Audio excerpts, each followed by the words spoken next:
It's an outline of what the new parliament is going to look like. The initial results not yet offering a full picture, but for the government, which says over 50% of voters turned up, it's already being called a huge victory. The large numbers that turned out to cast their votes is indicative of one thing and one certain thing, which is an endorsement of this political reform process that is led by His Majesty the King, an endorsement and a mandate. But that's not the view of many in the opposition. We don't accept the percentage given by the government based on what our observers have seen. Their assessment is that the numbers were lower.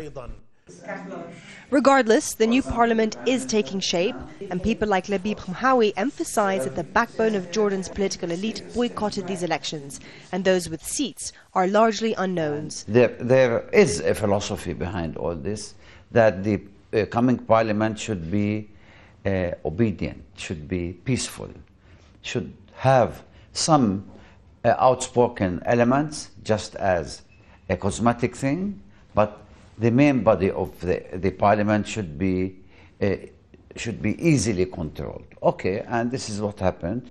Even though authorities have hailed the election day as a success, it hasn't resolved any of the pressing issues here, and it is a long list that the palace simply could not afford to ignore. How to appease those who want an elected parliament with more power and a monarch who doesn't make every call. How to fix a plummeting economy with a budget deficit of almost $2 billion and the reality that more subsidy cuts are to come.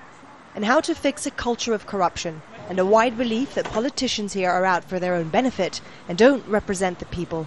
You could argue that holding the elections was the easy part. Stefanie, Dekker, Al Jazeera, Amman.